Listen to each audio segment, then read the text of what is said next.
We built a treehouse for our kids. Nothing fancy. Just something to make them smile after a rough year. Our neighbor filed a complaint. It invades my privacy. Then she filed a lawsuit claiming it violated property codes. Then someone cut the rope ladder. We installed cameras. The next day, our son's favorite toys were found burned in our driveway. A note read, "Next time, it's the tree." But what she didn't know was that the camera also recorded her husband, nodding in approval. We moved to a quiet neighborhood just outside Asheville, North Carolina about 8 years ago. Back then, things felt right. It was safe, quiet, trees everywhere, and you could hear the wind more than you'd hear cars. My wife Rachel and I were just starting a family. We had our son Joey first, then Hannah 2 years later. Life was good. Simple. Predictable. Then everything went to hell last year. First, Hannah was diagnosed with type 1 diabetes. She was 6. We spent nights at the hospital, learning how to inject insulin, count carbs, manage blood sugar.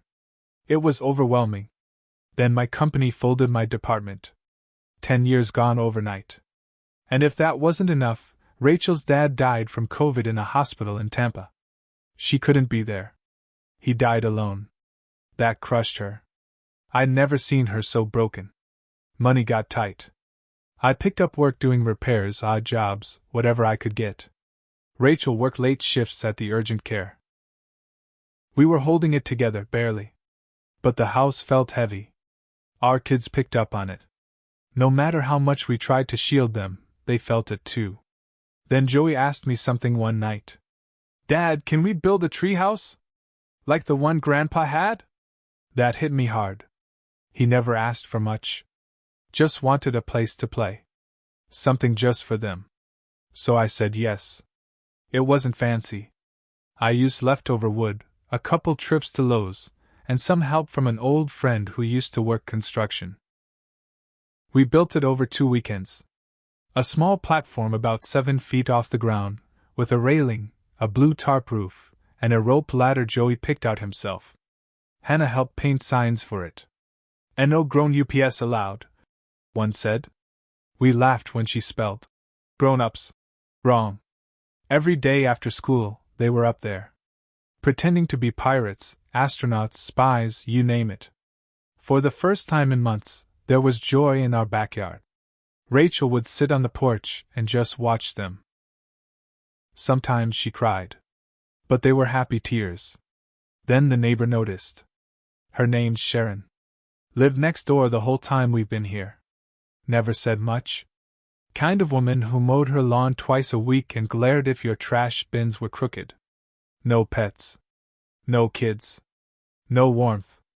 3 days after the treehouse went up, she knocked on our door. Rachel answered. I was right behind her. "You didn't get a permit," she said, eyes hard. Rachel tried to smile. "It's just a small treehouse for the kids." "It's not permanent. Doesn't need a permit. It looks right into my backyard. That's an invasion of my privacy. We can put up a screen or some tarp." I offered. "I want it gone," she said, and walked away. That was it. A week later, we got a letter from the city. Formal complaint.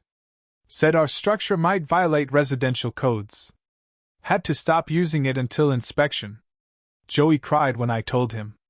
When the inspector came, he looked annoyed. Said the whole thing was ridiculous. Said there were no violations, no permit needed for something that small. Gave us a clean report, and told us to enjoy the summer. We were relieved. Kids were happy again. But that relief didn't last. The next morning, I walked outside and something felt wrong.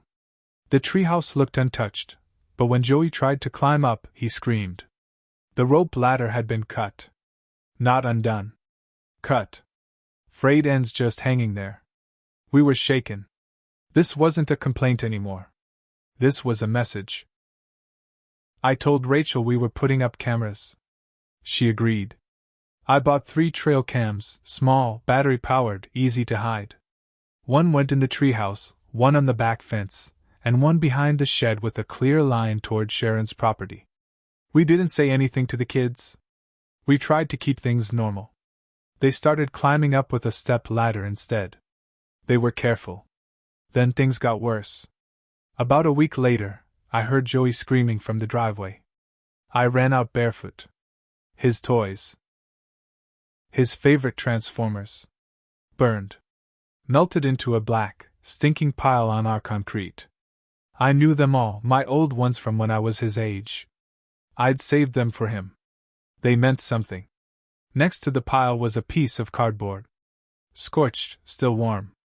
On it, scrawled in thick black marker. "Next time, it's the tree." Joey was crying so hard he couldn't breathe. Rachel had to carry him inside. That night I didn't sleep. I pulled the camera footage. Scanned every frame. And then I saw it. 2:13 a.m. Sharon. Wearing a long gray nightgown. Walking across her lawn with a plastic grocery bag in her hand. Stepped through a gap in the fence. Walked up to our driveway. Dumped the bag. She lit a match. Watched it burn. Then, out of nowhere, another figure stepped into view. From the side gate. A man. Mid-50s. Bald. Heavy-set. Wore a maintenance uniform. I'd never seen him before. He stood beside her, looked down at the fire, and nodded. Didn't say a word. She handed him the lighter. They turned and left together. Next day, I found out she has a husband. Never mentioned him. Never seen him. Turns out he works nights at the prison transport center. Barely home. But he was home that night. And he approved. They thought they were invisible. They weren't. I showed Rachel the footage that morning. She didn't say a word. Just sat at the kitchen table, watching it loop over and over. Sharon. The fire. The husband. The nod. Then she said, "Call the police." So I did. 2 officers came by later that afternoon. I showed them the footage. One of them looked pissed. The other just shook his head. "This is enough for a report," the first one said. "We can write it up as arson and trespassing. But I'll be honest with you, without a direct ID, it'll get buried. No face shots. Nothing super clear. She'll deny it." "But it's her," I said. "I believe you. But the DA might not." Rachel stepped in then. "So what? We just let it go." "No. You filed the report. You keep documenting. If they come back, we build a case." It wasn't the answer we wanted. But we filed it anyway. And I upgraded the cameras. I bought 2 more with night vision and audio recording. This time, I didn't bother hiding them.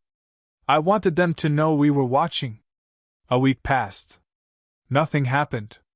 Joey didn't want to go near the treehouse. Hannah cried whenever we brought it up. I could see Rachel wearing down again. Then the letters started. No return address. Just plain envelopes, left in our mailbox without a stamp. Hand-delivered. Inside each one was a printed message in the same bold, angry font. "Take it down or pay for it." They came every other day. 5 total. I gave them to the cops. They said without prints or video of delivery, it was still not enough. But they added it to the report.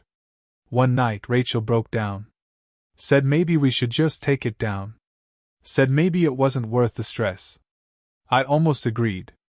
Until the 6th letter arrived. This one was different. Inside was a photo. A photo of Joey, playing in the yard. Taken from behind our fence. From their side. Zoomed in. Underneath it, printed in red ink. "Next time, we won't miss." I snapped. I went over to Sharon's house and pounded on the door. Her husband answered. "Where's Sharon?" I said. He didn't blink. "She's not here.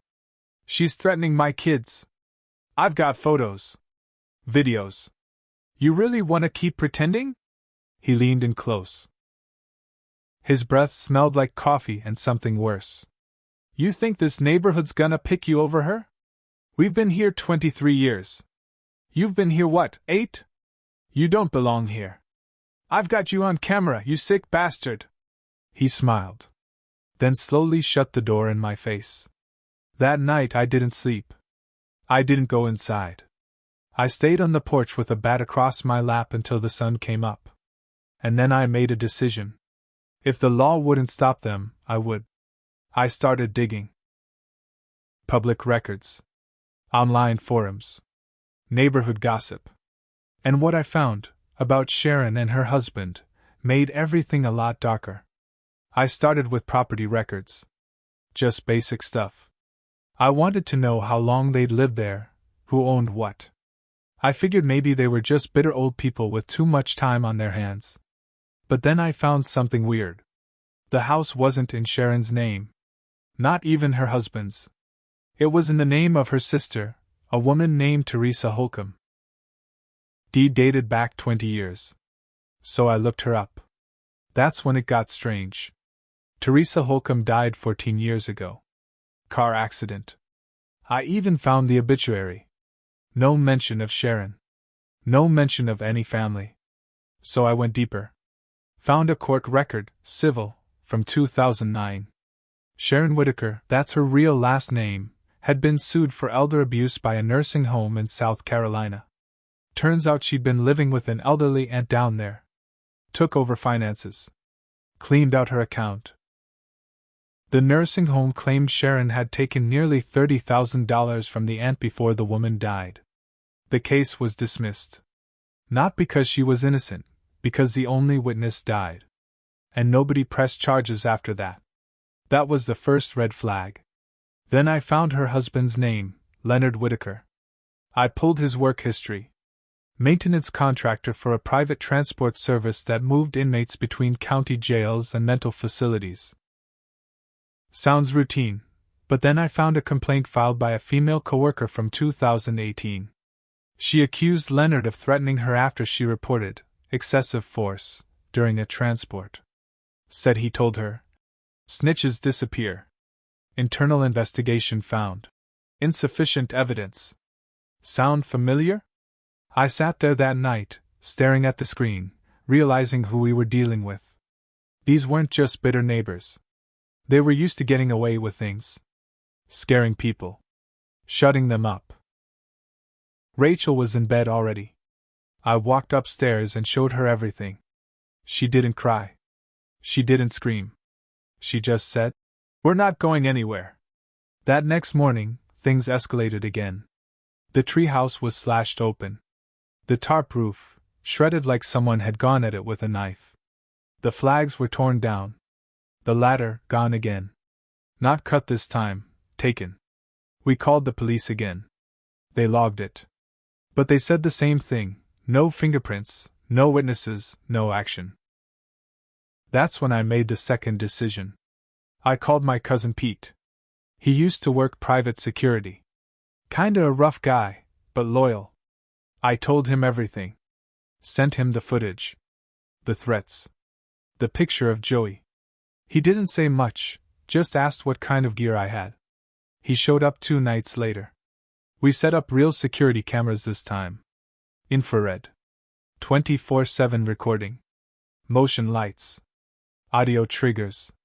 I even let Pete wire the treehouse with a motion alarm and a camera of its own. 2 nights after that. Motion alert, 3:21 a.m. I checked the live feed from my phone. There they were. Sharon. Leonard. Both of them. This time, she had garden shears. He had a gas can. They were standing under the treehouse. Planning to finish it. Pete didn't wait. He was already halfway out the door with a flashlight and a baton. I followed with my phone already dialing 911. By the time we got there, they were climbing back over the fence. But not before the camera caught everything. The shears. The can. The look on her face when she turned and saw Pete. She froze. Pete didn't say a word. He just raised the flashlight and lit her up like a deer. She screamed. Leonard tried to lunge, but Pete's baton was faster.